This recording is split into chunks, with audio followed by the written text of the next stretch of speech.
Muy bien, Ahora sí. buenas tardes.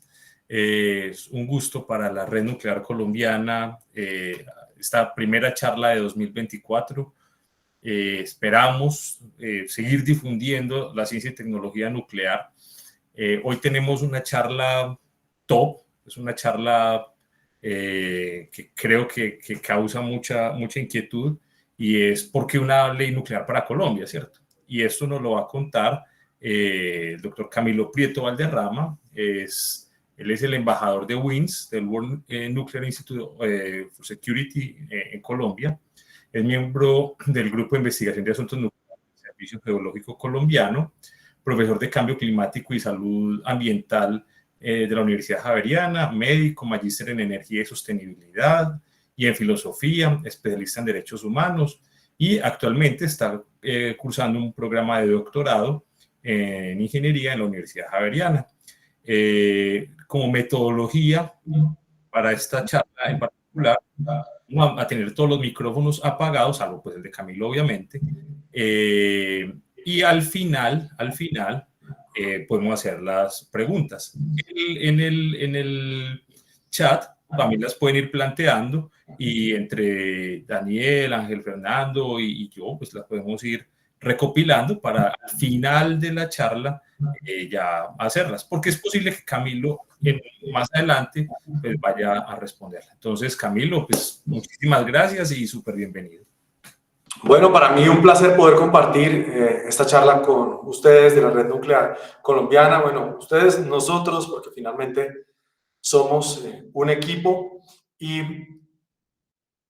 lo que quiero compartir el día de hoy con ustedes, evidentemente no es una historia personal, sino es un proceso que ha sido construido no en lo reciente, sino es un proceso que lleva ya una larga historia, que inicia en Colombia desde la década de los 20, que fue el momento en que tuvimos las primeras fuentes radioactivas en el país, pero particularmente a mediados de la década de los 60 del siglo pasado, con la llegada de nuestro querido reactor nuclear de investigación, el IAN R1. Desde ese momento hasta el año 2023 hemos tenido diferentes hitos históricos en pro de buscar desarrollar las tecnologías nucleares en el país.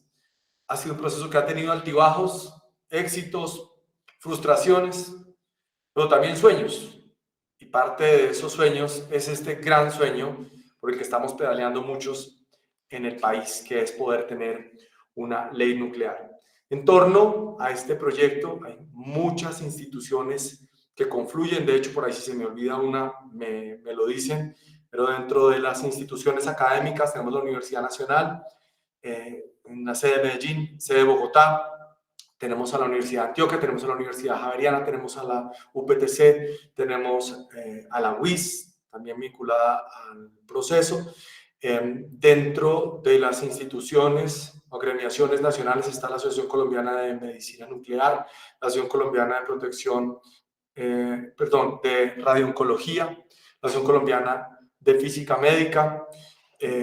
Tenemos también empresas del sector energético como EPM, como Secopetrol. Tenemos también organizaciones internacionales como INSWINS, como SWIN, The Women in Nuclear, al Organismo Atómico Internacional, lo cual pues nos complace mucho decirlo, y adicionalmente también el apoyo del Departamento de Energía de los Estados Unidos. Dentro del apoyo institucional, gubernamental que hemos encontrado también está el Ministerio de Minas y Energía, está la Cancillería, está el Ministerio de Ciencia, el Ministerio de Agricultura y, bueno, otras instituciones que, pues, a lo largo de la presentación les iré compartiendo. Este proceso, que lleva más de un año, nos ha permitido desarrollar diferentes mesas de trabajo y, como les comentaba, por ejemplo, la mesa de energía, la mesa de salud, donde también felizmente se vinculó el Instituto Nacional de Cancerología. Nos ha permitido enriquecer este proceso desde la ciudadanía y con una perspectiva muy especial. Dentro del liderazgo que ha tenido el Ministerio de Minas y Energía, particularmente el Grupo de Asuntos Nucleares, siempre tenemos que dar las gracias a Juan Pablo y Ángela, que han sido fundamentales en el avance de este proceso, y a todo el equipo que los acompaña. También está Jonathan ahí, y ha sido clave para darle unos matices particulares a esta ley, como lo veremos. No solamente hemos conseguido el apoyo de las instituciones que les mencionaba, sino también este proceso ha logrado motivar a diferentes partidos políticos en el país. Inicio también por decirles que este no es un sueño de partido ni un sueño de un gobierno, sino un anhelo que tenemos como nación, y por eso ustedes ven acá congresistas de diferentes partidos.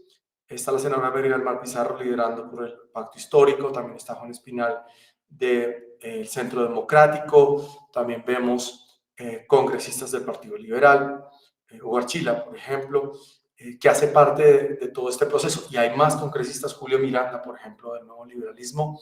También tenemos congresistas del Partido Conservador, en fin, porque pensamos que esto debe ser transversal a la bandera política, y que adicionalmente debe ser pensado en el largo plazo. O sea, esto no es un proyecto de corto aliento, sino es de largo plazo.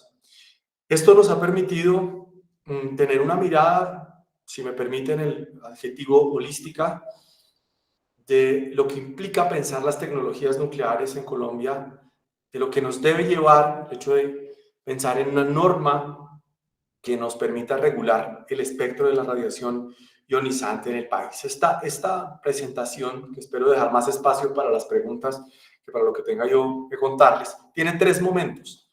Uno es explicarles lo que ha motivado el desarrollo de esta ley. Segundo, hablar un poco de dónde estamos en este instante. Y el otro asunto es ya preguntas que ustedes han formulado. De hecho, les cuento, he tratado de construir esta charla, más bien esta conversación, basándome en las preguntas que ustedes enviaron dentro del formulario. Lo que motiva, lo que detona este proceso es noviembre de 2022, cuando el país experimenta un desabastecimiento de radiofármacos, explicado por la parada técnica de 5 reactores nucleares de investigación en el mundo. Simultáneamente pararon, y eso generó el desabastecimiento de isótopos con aplicación médica y por ende radiofármacos también en el país. 85% de las unidades de medicina nuclear tuvieron que cerrar sus servicios, y más de 3.000 pacientes con diagnóstico de cáncer dejaron de ser atendidos. Y comprendimos que la falencia que tenemos en tecnologías nucleares en el país no es solo un asunto de energía nuclear, sino de índole de salud pública. Y esa es la motivación central que empieza a generar toda esta exploración de lo que implicaría ponernos al nivel del derecho nuclear internacional.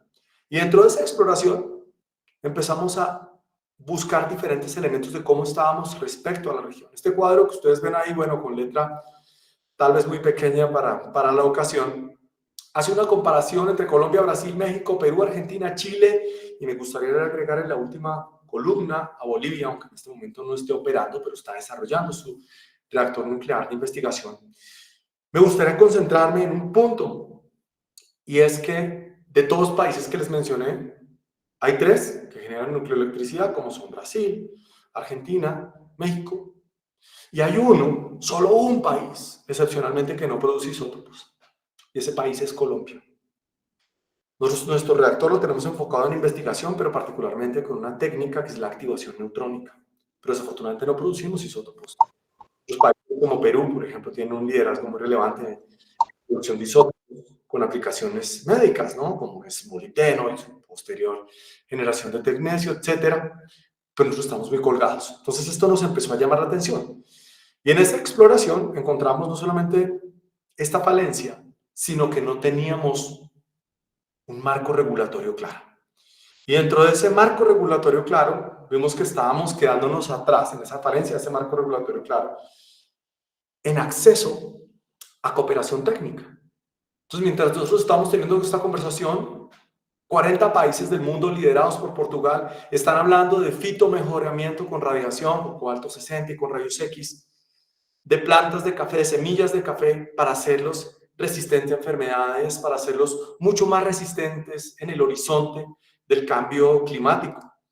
Y vemos también cómo diferentes países, Panamá, Guatemala, México, están avanzando cada vez de una manera más sólida hacia la técnica del mosquito estéril, protegiéndose de esa manera, por ejemplo, para la mosca de la fruta, gusano barrenador, y hace poco Panamá larga su programa pionero en la irradiación de mosquitos, técnica de mosquito estéril, perdón, para Aedes aegypti específicamente, pensando en cómo generar un control de enfermedades transmitidas por vectores como dengue, zika, chikungunya. Decimos, ¿y nosotros? ¿Por qué? ¿Qué está pasando en la región y qué está ocurriendo acá? Y adicionalmente, vemos cómo la energía, la nucleoelectricidad, la energía eléctrica producida en las centrales nucleares, se ha tomado dentro de la taxonomía de Bruselas como una energía verde. Y vemos cómo esto ha llevado a que se hagan estimaciones tales que en los últimos 50 años la nucleoelectricidad le ha ahorrado al planeta 70 gigatoneladas de CO2 equivalente. Y esto ha llevado a que sea tomada como una estrategia de mitigación del cambio climático en la última COP. Ahora les voy a explicar un poco de qué manera. Ahora, ¿en qué más estamos? Si ustedes ven esta gráfica, corresponde a lo que está pasando, lo que pasó especialmente en el 2022 con los reactores nucleares del mundo. Entonces ustedes van a ver, sí, lo de la electricidad, muy interesante, pero si ustedes ven al lado derecho de la gráfica, hay unos usos no eléctricos. Y verán que el último, esos 41 gigas del 2022, estuvieron enfocadas en desalinización. ¿Cómo? Sí. Por ejemplo, Japón, esto no es ciencia ficción. Japón, al menos 10 de sus centrales, están enfocadas en desalinización. Y miren cómo esas 1341, 1418 gigas fueron utilizadas en distintas aplicaciones industriales de calor. Entonces hay algo muy interesante que está pasando en el mundo. Y en esto está pensando el Organismo Internacional de Energía Atómica y también la agencia, perdón, el Organismo Internacional de Energía Atómica, el Departamento de Energía de los Estados Unidos y también la Asociación Internacional de la Energía. ¿En cuanto a qué? La relación que existe entre el calor que generan los reactores y sus potenciales aplicaciones industriales. Y si nos ponemos a pensar, hay algunos procesos que son muy difíciles de desacoplar de los fósiles. Por ejemplo, ¿qué? La producción de cemento, la producción de amonio, la producción de acero. Y cuando se trata de ver esa coherencia que existe entre las diferentes temperaturas que producen distintos tipos de reactores nucleares, vemos que pueden ser muy tenidos en cuenta en diferentes procesos. Por ejemplo, en la producción de hidrógeno rosado, reactores enfriados por gas de altas temperaturas. Y vemos cómo ya se está pensando en los sistemas de reactores modulares, particularmente el sistema de NuScale, para desalinización. Aparte de esas aplicaciones con grandes reactores que les mencioné en Japón, no está este proyecto de NuScale que nos habla de desalinizar una capacidad de 190.000 metros cúbicos de agua al día. Entonces, uno puede soñar que esto ocurre en La Guajira. ¿Por qué no? ¿Por qué no podemos pensar que esto ocurra en La Guajira? Y mientras un país como el nuestro, que no produce urea, tenemos que importar la urea. Si miramos del total de los fertilizantes que se usan, no solamente urea, sino cuando pensamos en el fósforo, el potasio, en la urea, 74% se importa, todo el que usamos en el país, pero la urea, 100%. Y los países de los que más importamos, Rusia y Ucrania particularmente. Pues mientras esto nos pasa en Colombia, ya hay empresas diseñando proyectos para tener procesos de generación de amonio a través de sistemas acoplados a reactores modulares. Insisto, no es ciencia ficción. Y otra cosa que está pasando en el mundo es que 2025 se proyecta como el año récord de generación de energía nuclear. Y 2026 seguramente va a superar a 2025 porque 2026 va a generar 10% más de energía nuclear comparado con 2022. Entonces, algo está pasando en el mundo que debe llamar la atención. Ahora, ¿qué pasa en nuestro país? Entonces, si exploramos el Plan Energético Nacional 2022-2052 y nos vamos al escenario de transición energética, ¿qué encontramos? Nos están hablando que desde el 2038 se puede pensar en la inclusión de tecnología nuclear para generación de energía eléctrica en nuestro país.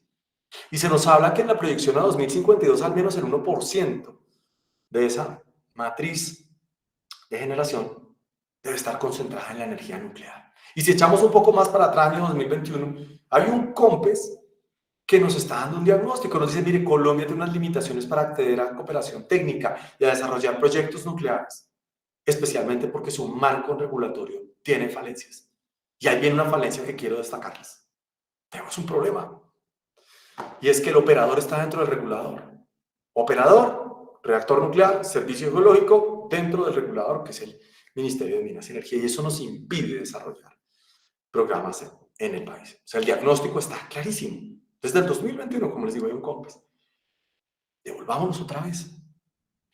Plan Nacional de Desarrollo. Yo quiero que ustedes, si alcanzan, ahí lo resalté, pero el Plan Nacional de Desarrollo de este gobierno nos está diciendo, oiga, deberíamos hacer un estudio de factibilidad para un reactor de potencia. ¿Sí? Y lo dice clarito. Es más, no dice potencia, dice alta potencia. ¿En dónde? Estudios en todo el territorio nacional. Si ustedes ven, hay unos que tienen como indicaciones por departamento. No, acá está muy claro. Plan Nacional de Desarrollo. Y otra cosa que está ocurriendo en el mundo fascinante, que cada vez está ganando más espacio, no en proyectos a largo plazo, no, en escenarios fácticos. El uso de tecnologías MOX, es decir, de reutilización del combustible, de una búsqueda del cierre del ciclo de una manera muy atípica, porque usualmente el cierre de ciclo del combustible nuclear, valga decir, recuerden esto, la industria de la energía nuclear es la única industria de la energía que se hace responsable de la cuna a la tumba por sus residuos, la única. Ahora, será además la única que esté reprocesando sus residuos. Sí, en el caso de los fósiles, pues termodinámicamente es imposible, ¿no? Se reprocesan los gases, no hay manera. Bueno, en el caso de las tecnologías nucleares, sí. El caso más exitoso es Francia. Entonces, mientras esto está pasando en el mundo y tenemos esa participación de al menos, en el último año, del 10% de toda la energía generada, energía eléctrica generada por la energía nuclear, sabemos que la Agencia Internacional de Energía dice, oiga, para poder cumplir nuestras metas de cero emisiones, tenemos que tomar unas decisiones. Y entre esas decisiones, aparte de triplicar renovables, de duplicar inversiones en redes, en fin, ustedes van a ver que al final dice duplicar la participación de la energía nuclear a 2050. Y esto ha hecho que se empiecen a diseñar nuevos sistemas de generación de energía, aprovechamiento del calor térmico, de combinación de tecnologías. Y se piense, a la luz de esta situación, en sistemas híbridos que nos permitan aprovechar las ventajas, las potencialidades de la eólica, de la solar, de sistemas de baterías y también de los SMR. Y también la innovación tecnológica ha permitido que se alargue el ciclo de vida de una manera cada vez más eficiente de los grandes reactores. ¿Y esto qué utilidad puede tener? Quiero que vean estos datos. Esto que van a ver acá, este costo nivelado de la energía, incluye Europa, Norteamérica.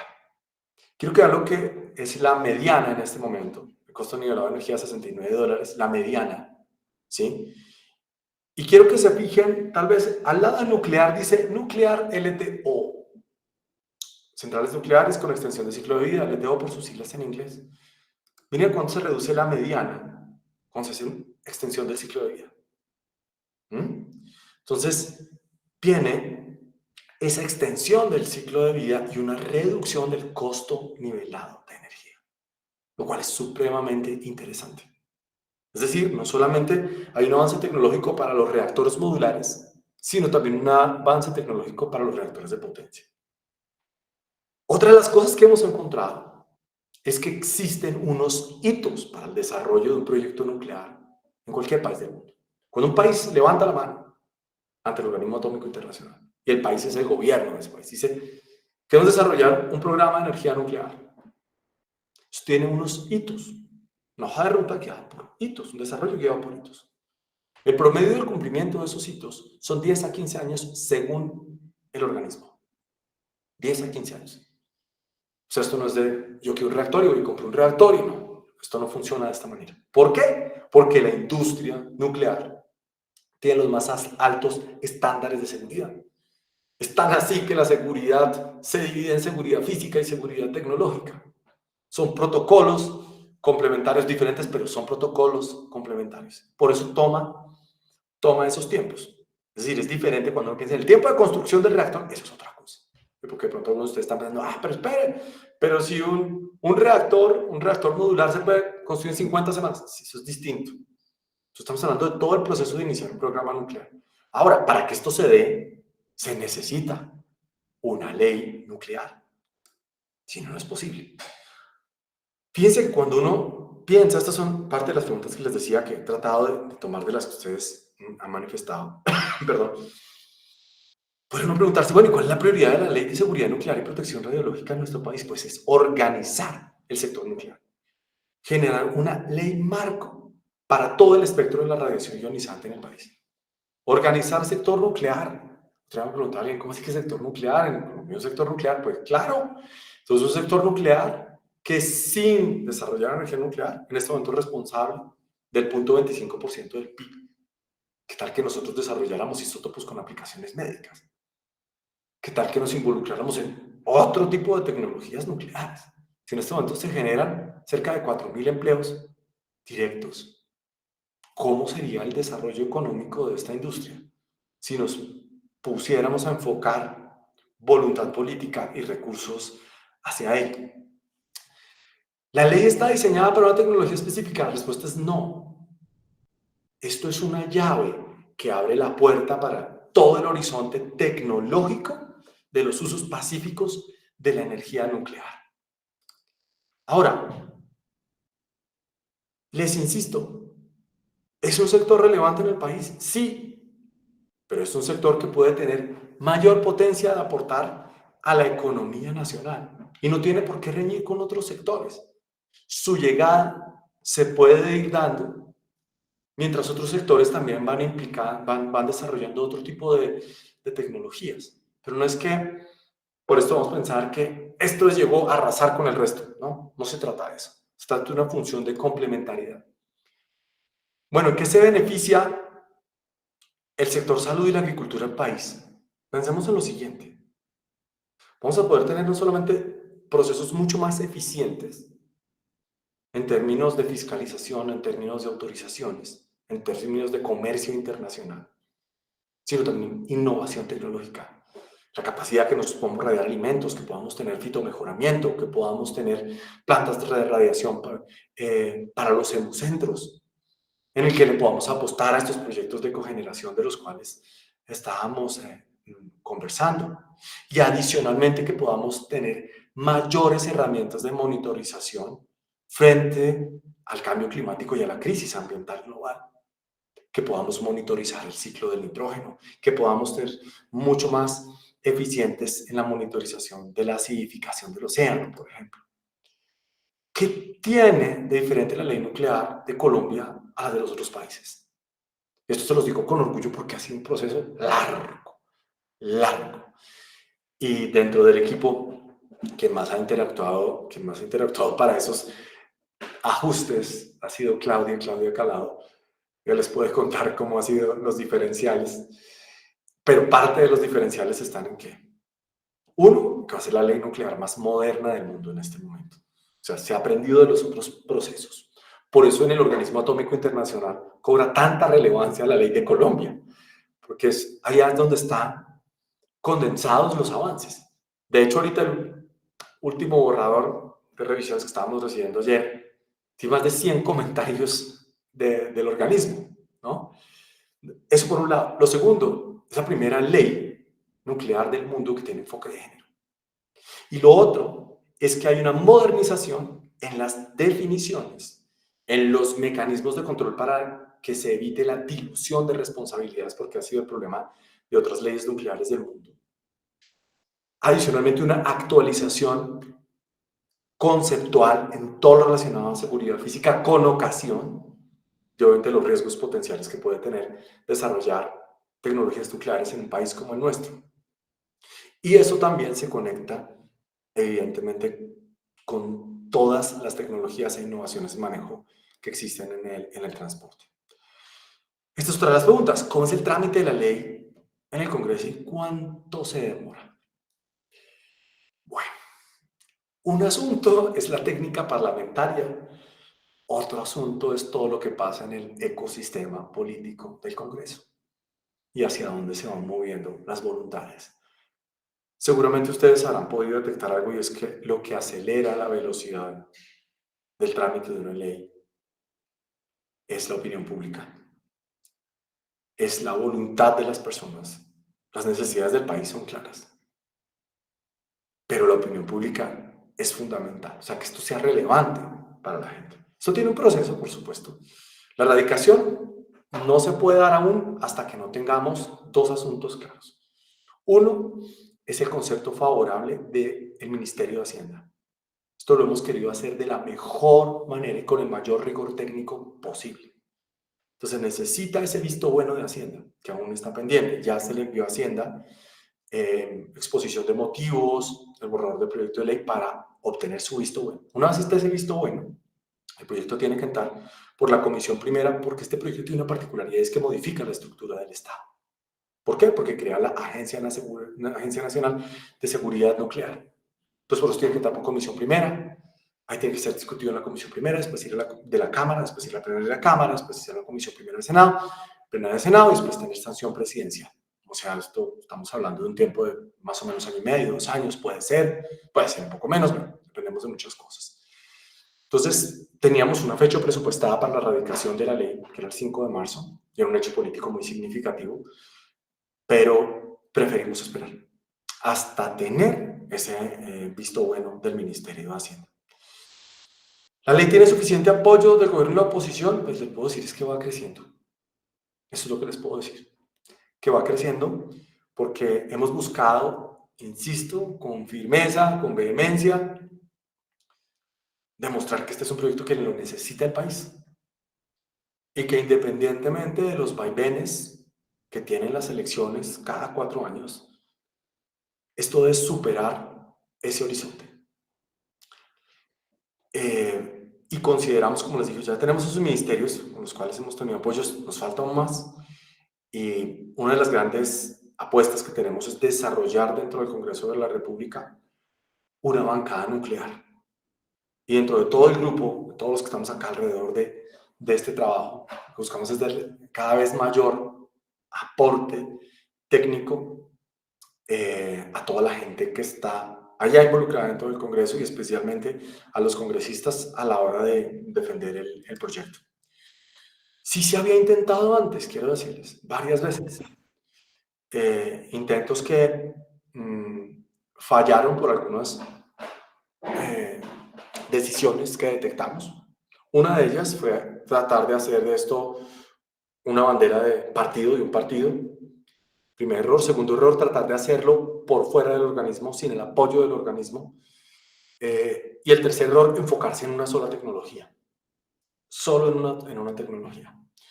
Esos fueron parte de los errores. Entonces, por eso dijimos, no, en esos errores no vamos a caer. Y el otro factor de error, no contar con licencia social. Y lo que nosotros hemos buscado es precisamente poder alinearnos evitando esos errores, ¿sí? Y tratando de involucrar cada vez más a la opinión pública y a diferentes actores para la construcción de esta ley. Que la ley, si bien tiene un esqueleto que no depende del país, sino hace parte del derecho nuclear internacional, obviamente sí puede tener unos acentos para cada país.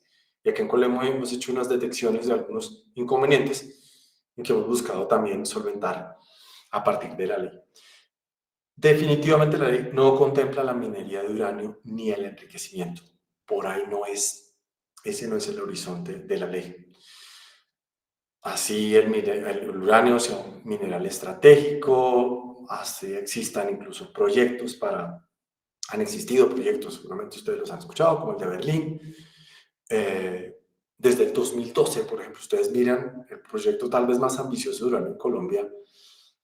Se los dejo ahí como una lateralidad en paréntesis para que lo revisen. 2012, donde incluso se hicieron unos análisis, proyecciones de las posibles reservas que podía tener de uranio el país. Por ahí no es. definitivamente les dejo claro que ese no es uno de los asuntos que esté incluido. Ya está listo el texto y cómo se ha ido construyendo. El texto, pues todavía, como les digo, tiene más de 100 observaciones, pero en términos generales, les cuento, tiene 100 artículos por ahora porque puede ir modificando, 16 capítulos. Les enuncio algunos de ellos. Tiene un capítulo de disposiciones generales, tiene un capítulo de definiciones, como les digo, son las más modernas de las que disponemos, un capítulo de fiscalización, un capítulo de autorizaciones, un capítulo de seguridad nuclear, un capítulo de manejo de emergencias, de transporte, de comercio exterior y también de disposiciones finales, que les digo, son en total 16, que lo que buscan es hacer que el sector nuclear nuestro, bueno, y hay uno muy relevante, que es la creación de la Agencia Nacional de Seguridad Nuclear. Si ustedes miran, si ustedes ven esto, qué bonito, yo cada vez que veo esto me emociono mucho, lo tengo que compartir. Pero cuando leo esta parte inicial del proyecto de ley, ustedes ven ahí, dice, proyecto de ley de protección radiológica y seguridad nuclear. Bueno, es al revés, es seguridad nuclear y protección radiológica.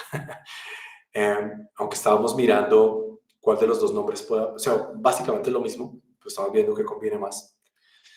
Si ustedes ven ahí, dice, por el cual se crea la Agencia Nacional de Seguridad Nuclear, ahí está ya la sigla y todo, y se regulan las actividades que involucran el uso de las radiaciones ionizantes, los materiales nucleares, los materiales radioactivos en el territorio nacional.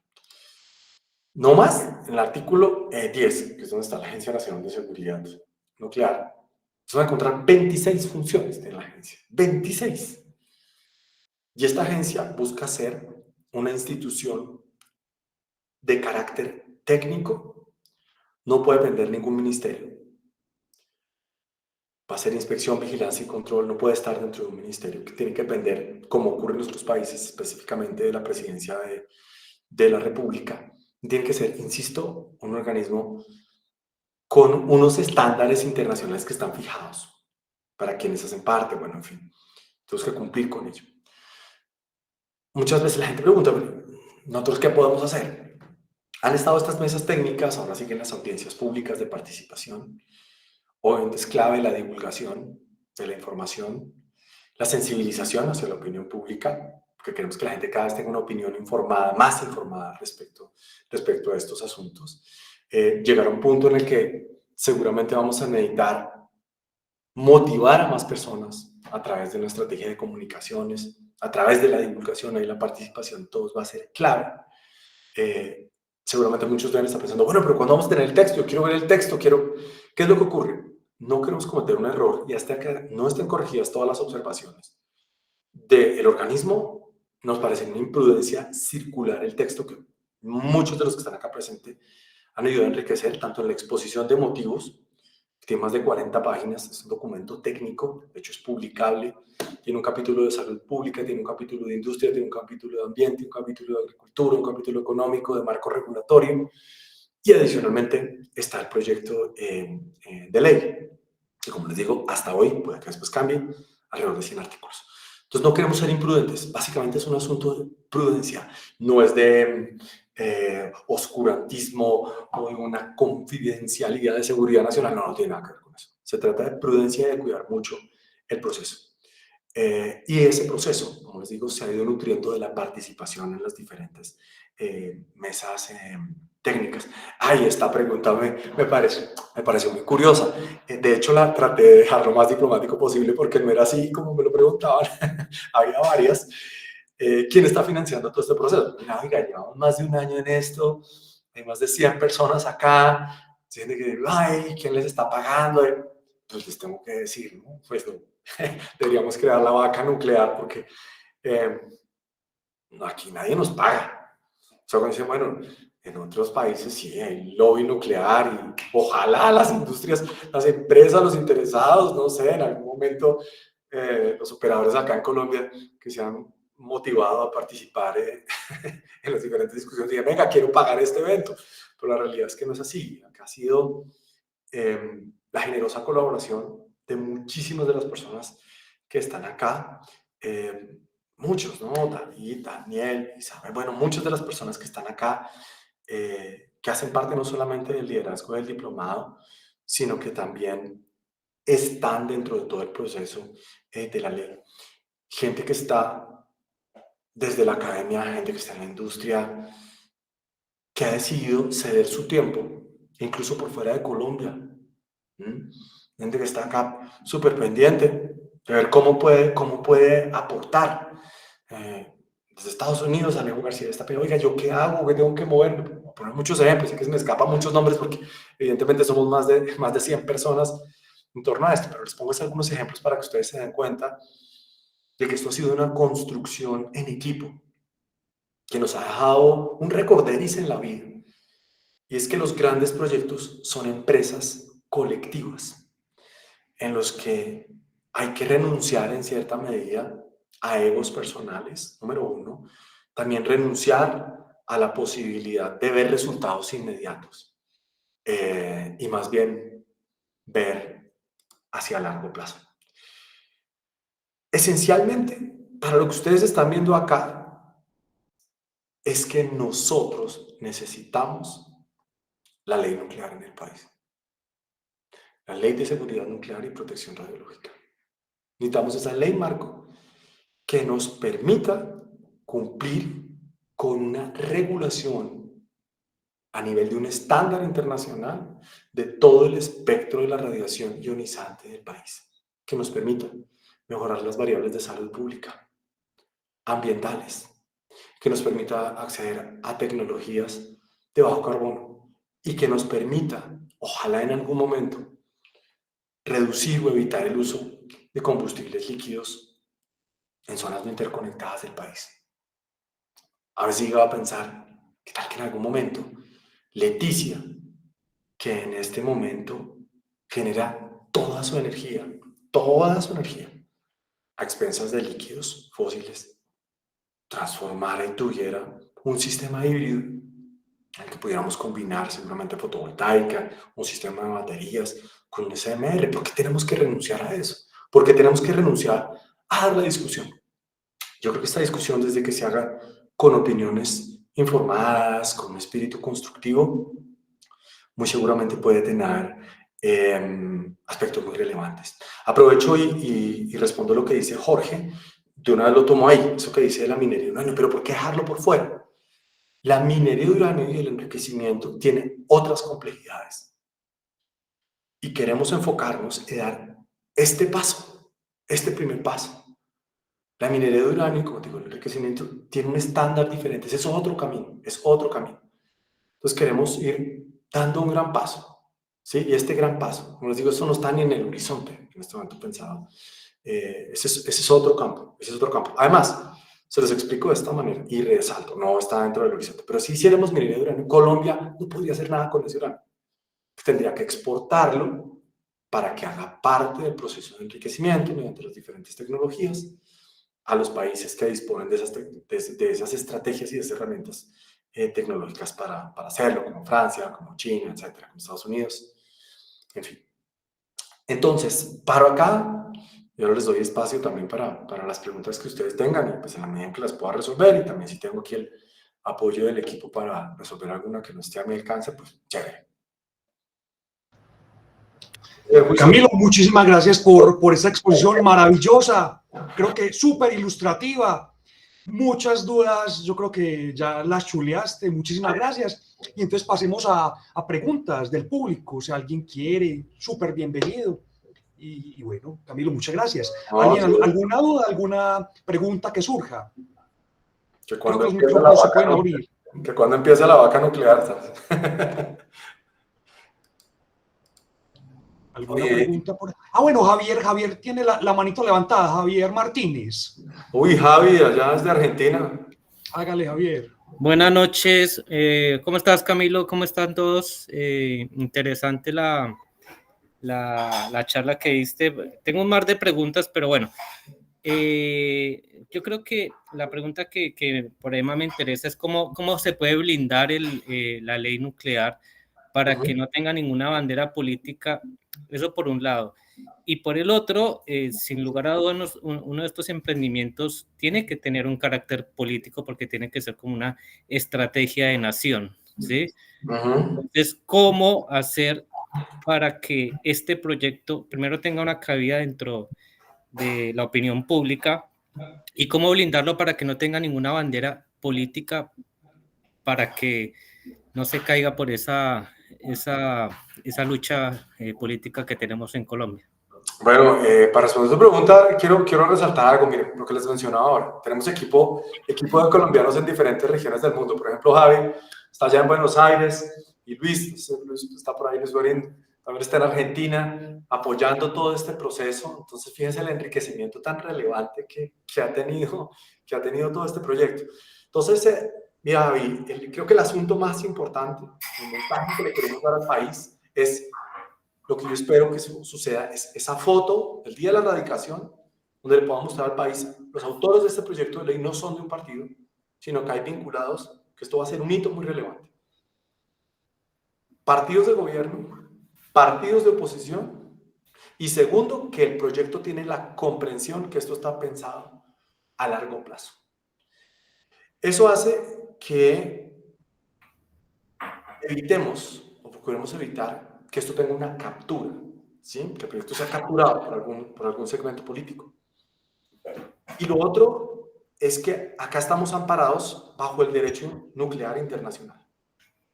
No hay una motivación, no hay una voluntad específica del país exclusiva, no, sino que está anclada a unos estándares internacionales que el país debe cumplir. No es que Colombia pueda decidir lo que quiere en materia nuclear por su lado como si nada importara. No, porque para eso existen unos acuerdos normativos de carácter vinculante, Javi, que el país debe cumplir ante el organismo atómico. Entonces eso impediría que se desarrolle lo que nos estabas explicando en la segunda parte de la pregunta.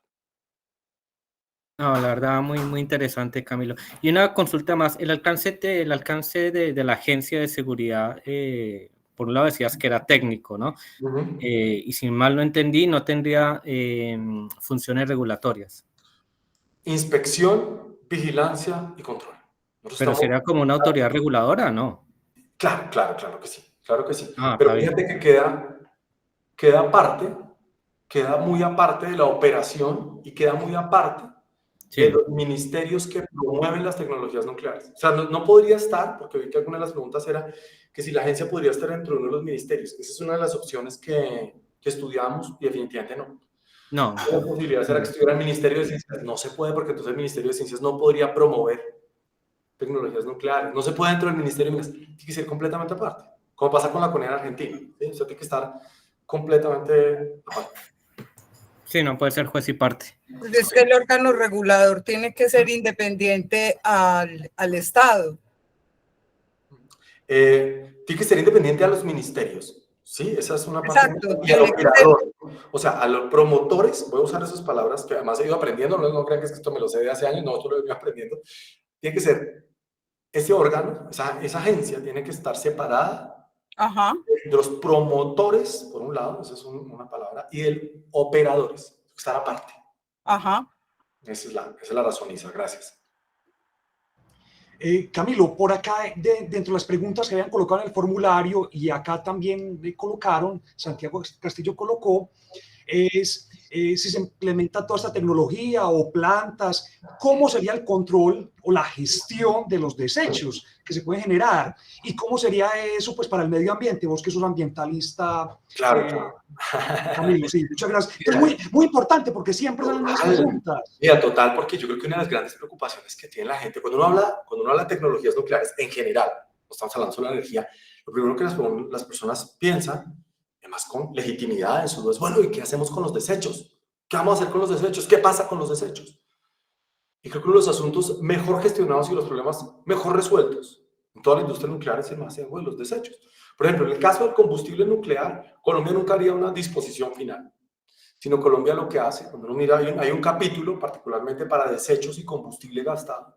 Colombia tiene que retornarlo al país de origen y el país de origen entonces tiene dos caminos. O le hace un confinamiento definitivo, es una posibilidad, y la otra que cada vez va creciendo más, que se los mencionaba al inicio de la conversación, es el desarrollo de las tecnologías MOX, es decir, el reprocesamiento. Muchas personas pueden creer que en Colombia no tenemos experiencia para esto. pues insisto, desde 1965 tenemos experiencia. Y obviamente es una experiencia que puede ir creciendo cada vez más. Pero esto es un asunto en el que el mundo ya ha ido trabajando mucho. O sea, pensemos hacia dónde están, por ejemplo, los reactores modulares, cuando a veces erróneamente se habla, no, es que estos van a funcionar en no sé cuántas décadas. No, hay 5 reactores modulares que ya están operando. Y de esos tenemos varios que están en Rusia. Ustedes ven, hay un barco, el Akademik Lomonosov está por allá, en una zona apartada en Siberia, que en este momento está operando. Maneja sus desechos, por supuesto. O sea, todas esas cadenas ya están, esas cadenas de custodia, están muy bien diseñadas. Entonces, es importante resaltar eso. Y como bien dijiste, Santiago, ¿no?, que ha hecho esa pregunta, es un capítulo específico. Y la ventaja que tenemos es que cuenta con los estándares más modernos que hay. Gracias. Camilo, perdón, meto la cucharada en este tema. Eso se le llama cerrar el ciclo cuando se hace reprocesamiento. Cuando los países toman la decisión de cerrar el ciclo, es una decisión sumamente política porque trae unas consecuencias que ciertos países no quieren que se cierre el ciclo. ¿Por qué? Porque durante el reprocesamiento, como es un proceso tanto físico como químico, se puede extraer el plutonio, que es uno de los elementos sensibles. Por eso yo creo que cuando Camilo habló que dentro de la ley no había la puerta para hacer ni reprocesamiento, ni minería de uranio, ni enriquecimiento. Ni enriquecimiento de uranio, es por un tema político. Es correcto. ¿Sí? Y eso blindaría la ley ante posibles objeciones de países que van encaminados en hacer el reprocesamiento. Porque los países que hacen reprocesamiento son 3, creo, o 4, que serían Estados Unidos, Francia, Japón y Rusia. Para de contar. China, creo que también. Creo. Tal vez sí. Camilo, y te hago otra pregunta, si se puede. Dentro del marco de la ley, ¿se tiene pensado, me imagino que a futuro, tener centrales nucleares en Colombia, ¿no? Esas centrales nucleares abren la puerta para que se haga desarrollo nacional en cuanto a la investigación y la asimilación de tecnologías propias. O sea, el marco está dado para que Colombia haga desarrollo en esas áreas. Claro, lo que está buscando, precisamente a esto que dices la ley, es aumentar todas las posibilidades relacionadas con investigación y educación. O sea, esto tiene que ir de la mano con el desarrollo de una fuerza laboral. ¿Cómo desarrollo la fuerza laboral? Teniendo programas, pregrados, posgrados y adicionalmente también favoreciendo inversión en investigación. Así es. Entonces, por ejemplo, vea que alguien está preguntando ahorita, bueno, ¿qué proyectos pueden estar acá anclados?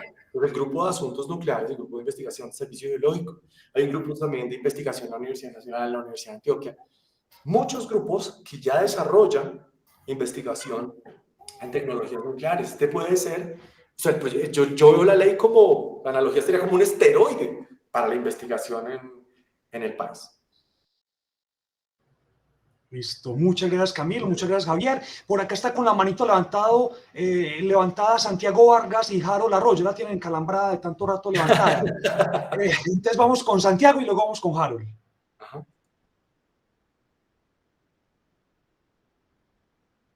Santiago está por ahí, sí, será. Le encalabró la mano.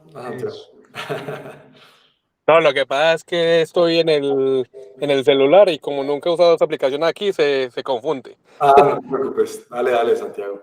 Muchas gracias, Camilo, por la presentación. La encuentro muy entretenida, muy útil.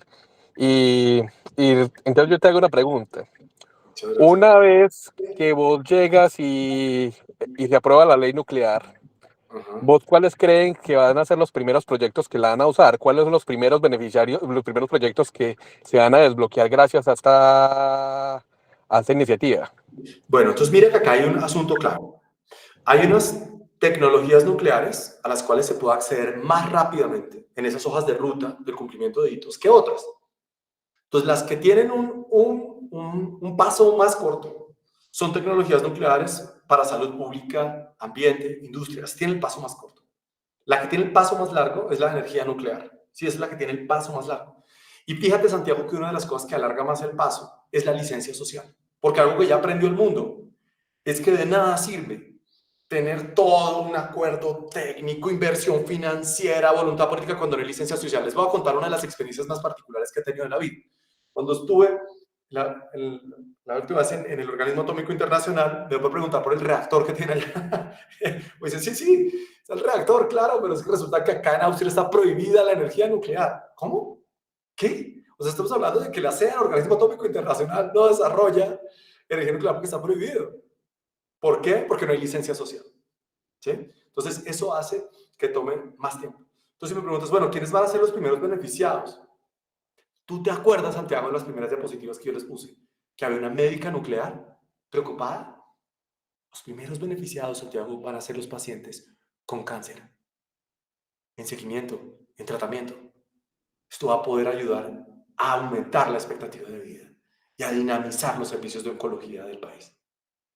¿Por qué? Porque si estamos pensando que el INVIMA tenga una oficina específica para manejar radiofármacos, para manejar isótopos con aplicaciones médicas. Por ejemplo, si tú piensas en el molibdeno, Santiago tiene una vida media de 66 horas. Tú no le puedes dar el tratamiento de un acetaminofén, que tiene años de vencimiento. No, esto llegó a la aduana y hay que moverse. ¿Sí? Y eso pasa con todos los generadores en general, con los radiofármacos, que ya vienen listos. Porque hay unos que se importan ya listos, por ejemplo, como el potencial que hay para importar ya el radiofármaco con lutecio 122 ya armado, por ejemplo, ¿sí? Entonces, todo esto hace que este sector, como te digo, salud, se vea ampliamente beneficiado, y también nosotros. ¿Y cuándo crees que vamos a empezar a ver proyectos moviéndose hacia la energía? ¿Y qué tipo de proyectos serían? Mira, los proyectos ya se están moviendo. Ecopetrol, te voy a contar algunos hitos. Ecopetrol tiene un grupo nuclear. EPM tiene un grupo nuclear que me llama a pedaleón. Bueno, está Hermes y todo el combo en Ecopetrol, está David en EPM con todo el combo pedaleando fuerte el tema. Entonces la conversación ya está. De hecho, tuvimos una conversación, EPM, Ecopetrol, Sociedad Civil, Organismo Internacional de Energía Atómica y la UCME hace un par de meses. En la NH, ¿recuerdan cuando les mostré la foto de Ángela? Allá en la NH hablando de Ángela Bahía, eso fue un encuentro para hablar de energía nuclear. Entonces ya empezó a moverse. Lo que pasa es que son conversaciones que toman su tiempo. Pero no por eso hay que decir, entonces no. No. Son conversaciones que necesitan mucha madurez. No solamente conceptual, sino, como les digo, en la aceptación en la opinión pública y en el cumplimiento de los hitos. Con eso tenemos que ser supremamente juiciosos. Excelente, Camilo, muchas gracias. Y excelente las preguntas también, que eso muestra toda la ansiedad que tiene la gente. Están muy buenas. Sí, muy buena. Harold, dale, para ir terminando acá con las preguntitas. Dale, Harold. Buenas noches. Muchas gracias, Camilo, por la presentación. Ha estado muy claro y muy enriquecedora. Pues yo no sé si de pronto se ha tocado ese tema con mayor profundidad, pero el tema de que, pues la implantación de proyectos en todos los caminos que tiene la energía nuclear y la parte radiológica, el tema de la preparación de la gente, o sea, la parte de la academia, ya profundizar más en tener aquí en Colombia, pues, especializaciones y personal capacitado para poder implementar esos proyectos. Sí, fíjate, Harold, que uno de los grandes avances del proyecto va a ser este. Pero ahí también aprovecho para decirles algo. Así como ya arrancaron las conversaciones, ¿no? En temas de energía, fíjense cómo la Universidad de Antioquia, acá tenemos dos de sus más grandes líderes en el desarrollo de este proyecto, son David Caleano y Daniel Morales, y el resto del combo, se desarrolló el PUMU, diplomado que ya va por su segunda versión, energía nuclear. Y ahora, estos días, se ha estado moviendo muchísimo todo el avance de la especialización, primera especialización en reactores nucleares, que va a ser liderado por la Universidad Nacional de Medellín. Vamos a tener el director de la especialización, David Caleano. Pues es un motivo de orgullo. Ahora imagínate, recuerden mi analogía de los esteroides, ahora imagínate esto con ley nuclear, con cooperación técnica, con recursos internacionales, con convenios en diferentes lugares. Lo voy a decir aquí abiertamente. Perdón por la imprudencia, Javi, pero lo voy a decir. Con Javi estamos viendo cómo se puede generar un convenio entre la Javeriana y Dan Benningson en Argentina, para ver cómo podemos mover toda esta colaboración académica. Entonces, sin duda, en esto es algo en lo que se está pensando. Para esto también está la Red Nuclear Colombiana, para hacer toda la divulgación académica. Por eso hay que seguir las redes de la Red Nuclear Colombiana en los diferentes portales de redes sociales. También con el canal de divulgación académico que tenemos, el Foro Nuclear Colombiano también. Entonces ahí tenemos diferentes opciones en las cuales hemos ido generando un ecosistema académico en la que fíjense que todos compartimos en redes sociales y a veces incluso apoyándonos en respuestas, ¿no? que le damos al público en general. Ahí todos vamos cada vez aprendiendo un poco más. Es decir, es un proceso que ya ha iniciado, Harold, pero que con esto seguramente se va a expandir muchísimo más. Súper. Camilo, yo te hago una preguntita mía. Y también es, cierto, no necesita una respuesta concreta, pero te la quiero hacer. ¿Vos qué tan factible ves, por ejemplo, un reactor de investigación, un tipo de reactor RA10 como el de Argentina, que pueda producir radiofármacos, pueda irradiar silicio, producir un montón de cosas, cierto, que serían de aprovechamiento inmediato y... Claro. Y obvio, visible para la sociedad, sin tener que tener directamente una aplicación nucleoeléctrica? ¿Vos cómo ves eso? Es que yo creo que ese que estás diciendo, Dani, es el primer paso. Reactor nuclear de investigación, es que ahorita tenemos 0.03 megas, que nos da en este momento. O sea, necesitamos tener un mayor flujo neutrónico, como ya lo hemos hablado en las clases del diplomado, para poder generar los isótopos. Entonces ya hay unas, si ustedes se dieron cuenta, está en el Plan Nacional de Desarrollo, un estudio de prefactibilidad para el estudio de un reactor de alta potencia, pero adicionalmente hay una solicitud formal del Ministerio de Salud para el estudio de factibilidad en conjunto con el Organismo Atómico Internacional de un reactor de investigación. Entonces, la verdad, yo lo veo como algo perfectamente viable y ese sí es en un horizonte a mucho más corto plazo. Súper, buenísimo.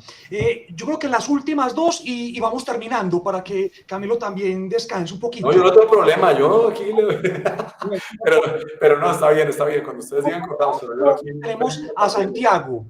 Dale, Alejandro, preguntémosle a Camilo. Cami, qué chévere la charla, hermano. Saludando desde Gringolandia. Desde Texas, sí, aquí desde Texas, pendientes y firmes.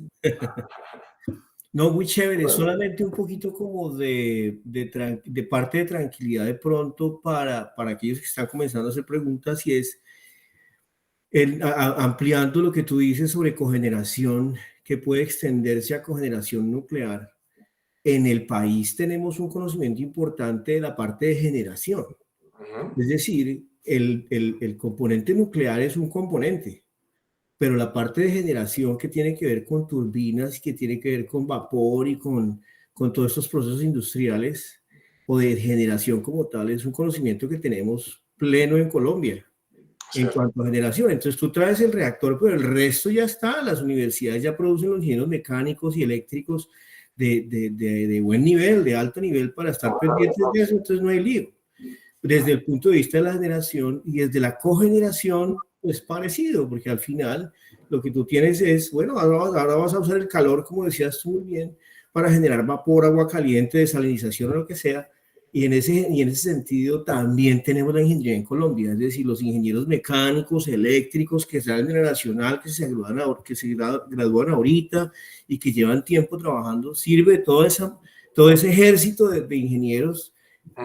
Están listos, no hay que, es la misma ingeniería, no hay nada nuevo, no hay nada diferente, solamente el reactor. Y con esto cierro de pronto un ejemplo: si convirtiéramos una termoeléctrica de carbón a nuclear, entonces tú le quitas el carbón, le pones el nuclear, pero las turbinas y el resto quedan. Entonces es muy importante que tengamos la visión de que esto no es rocket science, esto no es una teoría de cohetes y no estamos en ceros, pues.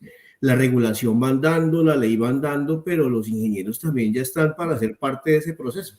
Es eso básicamente, Cami, gracias. Bueno, muchas gracias. Mira que en algo, les hago un paréntesis, ya que también vi otra pregunta con respecto a lo que estás mencionando. Miren las eficiencias tan interesantes que se pueden manejar en cogeneración. Voy a darles un dato. O sea, en las mejores condiciones, el sistema de nucleoelectricidad, que no es específicamente por el tema del reactor, lo que voy a decir, sino es por el aprovechamiento que hace la turbina, pues llegar a unas eficiencias de 40-41% para energía eléctrica. Pero cuando pensamos en el aprovechamiento del calor, por ejemplo, en hidrógeno rosado, que por ahí nos estaban preguntando, hidrógeno rosado, llegamos a 90% de eficiencia. Entonces, ¿cómo uno desconocer esas posibilidades tecnológicas? Por eso les ponía esas imágenes al principio de la conversación de lo que está pasando en el mundo, de lo que está haciendo el mundo. ¿Por qué no nosotros también podemos pensar a ese nivel hacia donde está llevando la innovación tecnológica al resto de las naciones? Sí, de acuerdo, Cami. Nosotros hicimos un proyecto de cogeneración, por ejemplo, donde se redujeron los precios del kilovatio hora casi a la mitad y el consumo de energía se redujo a menos de la mitad. Entonces, sí, definitivamente las eficiencias de la cogeneración y de cogeneración nuclear es lo mejor. Gracias, Cami. Chévere, no te quito más tiempo. Muy bien, muchas gracias. Gracias, Alejandro, gracias. Seguimos con Santiago.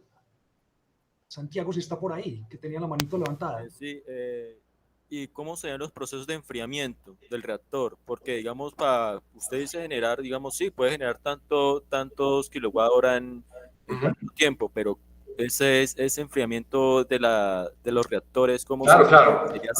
les van a poner cerca de un río? ¿Dónde tendrán el sistema de enfriamiento? Porque es que siempre uno piensa en un Chernobyl, eso ya dejó a la sociedad, ya la dejó. Sí, con muchos estigmas. Pero bueno, ya que tocas ese tema, voy a responder que ese no es un tema de regulación, pero bueno, sí está relacionado con la regulación, pero me gusta hacer una pregunta técnica. Entonces te lo voy a aclarar de la siguiente manera. Ahí tocaste varios puntos. Tocaste tema accidentes, tocaste temas tecnológicos de refrigeración. Voy a empezar por la segunda parte. Número 1, maticemos accidentes nucleares. 3 grandes accidentes, está Three Mile Island, está Chernobyl, está Fukushima. ¿Cómo van los 2 últimos, Santiago? Muertes directas por radiación, Chernobyl, aproximadamente 50. Con esto no quiero reducir la magnitud del desastre, ni un desplazamiento masivo, en fin, pero nunca se cumplió la proyección estocástica que tenía de cerca de 4.000 casos que se vinculaban posiblemente al desarrollo del cáncer por exposición por radiación. Eso no se cumplió. Fukushima, estamos hablando de un tsunami que acortó la duración de los días, desde el tsunami que generó ese accidente, los días duran menos, ¿no? Y adicionalmente cambió el eje de la Tierra. Entonces, evidentemente, muchas cosas tenían que pasar, pero no hubo ninguna sola muerte por radiación.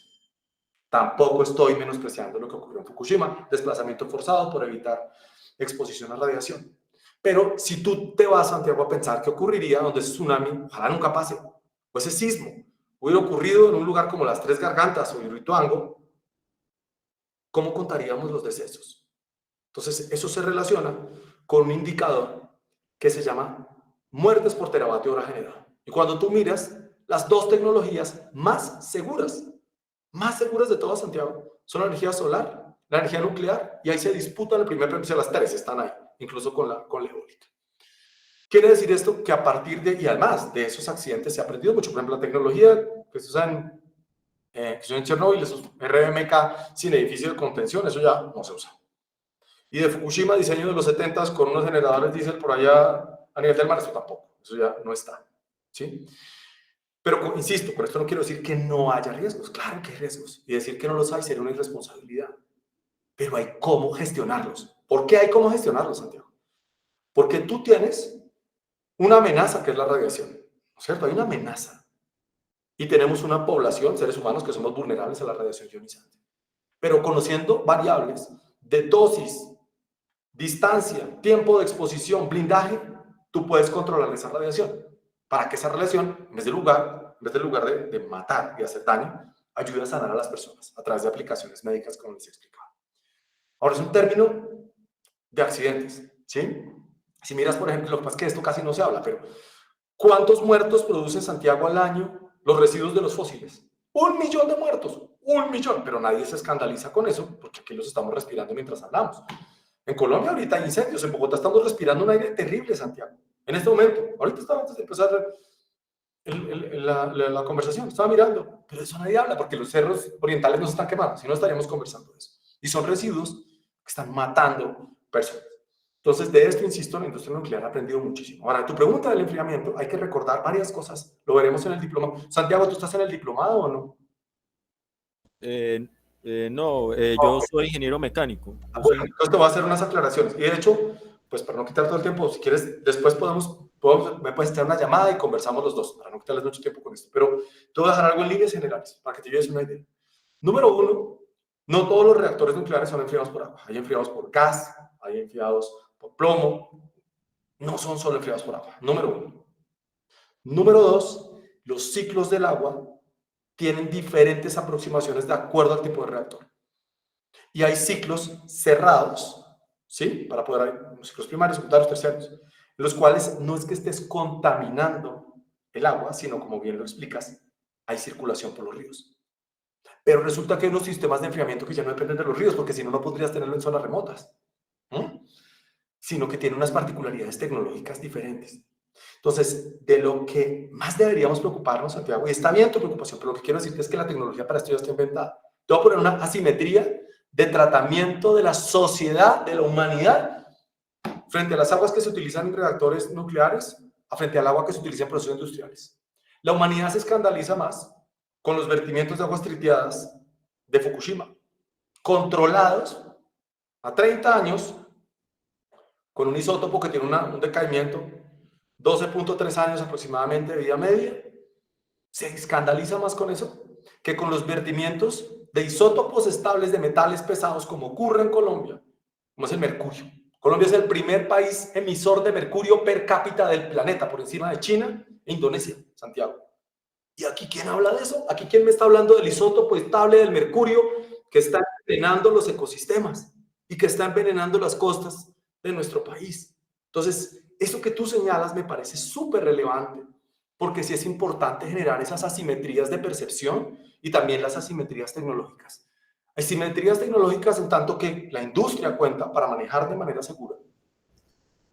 Como te digo, estas aguas otra terminan cosa, siendo lo que decía Espero que termino la respuesta a esto. Mira la asimetría. En cambio, en este momento el país tiene una cantidad de relaves abandonados de extracción ilícita de minerales y también de lo que en el pasado fue la minería legal, usando mercurio, regados por todo el país, Santiago. Y nadie está pendiente de eso. Ahora sí, ya conocer la respuesta. Dale, ¿me ibas a decir algo más? Pues sí, lo que decía Alejandro es verdad. Acá tenemos buenos ingenieros y pues muy buenos ingenieros, pero digamos para una aplicación de un reactor nuclear o de energía nuclear ya se necesitarían son físicos especializados en energía nuclear, porque los ingenieros, digamos, controlan las plantas, las mediciones, pero ya los físicos son los que, digamos, se encargan más por la parte de la física nuclear. Hasta digo que físicos y químicos. Y en el país tenemos varios grupos. Y acá varios de los que están acá están precisamente supliendo lo que estás diciendo. Varias de las personas que están acá. ¿Sí? Y evidentemente se necesita diferente talento humano. O sea, en la operación, esa es la ventaja, es que lo estás diciendo, Santiago. Necesitas físicos, necesitas químicos, necesitas ingenieros, necesitas una cantidad de personal. Necesitas politólogos, necesitas sociólogos, necesitas ingenieros ambientales, necesitas ingenieros eléctricos. Por eso es que estas industrias terminan siendo tan dinámicas en diferentes países del país. Ángel Fernando. Sí, Camilo, mira, hace algunos días ingresé pues a una de estas revistas de artículos científicos y encontré una gran variedad de artículos científicos en donde se involucra la robótica nuclear ya pues a este campo de las plantas nucleares, en donde pues para evitar este tema de la inseguridad, porque los estándares de seguridad de la energía de las plantas nucleares es muy alto, nos lo explicaba David en una clase en la Universidad Nacional, que los estándares de las plantas son muy altos y muy estrictos. Entonces ahí entra en juego este tema de la robótica nuclear. Hay muchos artículos en donde se menciona eso. Hay un compuesto para que los robots obtengan mejores resistencias y hay mucha información. Otra de las cosas, el hecho de la transversalidad de la energía nuclear. Se te fue la voz, Ángel. ¿Ángel? Se fue. Sí, eso que estaba diciendo Ángel, les cuento, hay unos avances muy relevantes en sensado, ¿sí? En sensado remoto, por ejemplo. Y ese sensado remoto, ese desarrollo, esa innovación tecnológica tiene que ver con dos variables, con seguridad física, pero también con seguridad tecnológica. Entonces, sensado en operaciones de automatización y también en procesos autónomos, ¿no? Automáticos y autónomos. Ustedes saben, existe una diferencia en eso, en el gobierno, ¿no? Y en el gobierno de esas decisiones. Y evidentemente, así, todos estos procesos tecnológicos están muy avanzados, el gobierno de algunas decisiones, el gobierno humano de algunas decisiones es fundamental. Pero es cierto, esto cada vez hay más avances. Por ejemplo, las tecnologías de sensado de seguimiento de curvas de demanda. Es algo impresionante, ¿no? Hace unos años se pensaba que las tecnologías de energía nuclear eran inflexibles, lo cual, pues, no es correcto. No es correcto. Ya los desarrollos tecnológicos y lo que está pasando con las proyecciones de los SMR y con los reactores de 3 más y de cuarta generación, solamente esos seguimientos muy eficientes de las curvas de demanda. Camilo, ahora sí, dale, Ángel. Sí, Camilo, ahí hablando sobre los SMR, como hace algunos 2 años lo anunció un director de WINS, del Organismo Internacional de Energía Atómica, lo anunció la llegada de la inteligencia artificial pues, a estos pequeños reactores. Entonces, eso, mejor dicho, la inteligencia artificial aborda muchas cosas, sobre todo es una gran ventaja y ahora el empleo a los que estudian este tema de ciencias sociales, todo ese tipo de cosas. Imagínate, matemáticos, todas las personas que son expertas en ciberseguridad, o sea, no, eso es un horizonte. Sí, sí, es correcto, sí. Muchas gracias, Ángel, así es. Camilo, y la última ya para no molestarte más, ¿qué comentarios te merece la relación entre energías renovables y la energía nuclear? Que vos lo mencionaste ahí un poquitico y que la gente piensa que eso están reñidas. Oye, sí, sabes que a mí no me deja de sorprender, Dani, como yo entiendo por qué. Yo entiendo por qué ahí, o bueno, tal vez sí entiendo por qué, y es porque existe una tendencia humana al comportamiento tribal, ¿no? Yo me identifico con esto y entonces señalo lo otro. No, para nada. Si existe algo que esté verdaderamente con una proyección de fantástica conciliación, es el liderazgo de las renovables no convencionales apoyado por la nuclear. Imagínense a lo que puede llevar que se logren reemplazar las térmicas de carbón. Yo les compartí esta mañana en el chat del diplomado un mensaje. Estamos en Colombia produciendo al día 400 toneladas de CO2 equivalente todos los días por la generación de carbón. Si fuera con nucleares, estaríamos en 2.3 toneladas. Eso es increíble. Sí, o sea, un poco más de menos de 170 veces. Es una cosa loca. Entonces, imagínense que esto pudiéramos apalancarlo con las renovables. ¿Por qué sería interesante apalancarlo con las renovables? No solamente porque es una tecnología de bajas emisiones, si tengamos presente la intermitencia que tienen las renovables, la intermitencia que pueden tener las hídricas. Entonces no se trata de que esto riña, o sean tecnologías que riñan. Yo lo que veo es que debe haber una complementariedad y yo creo que hay algo en lo que todos los que estamos aquí conectados en este momento tenemos claro. Y es que una matriz de energía eléctrica es más segura, más confiable, entre más diversa sea. Y si nosotros tenemos una fuente de generación que a la luz de SMR estamos hablando de un factor de planta declarado, proyectado del 95% en SMR, porque varias de las tecnologías se pueden recargar sin parada, ¿no? Eso es una cosa como loca, ciencia ficción, pero así es.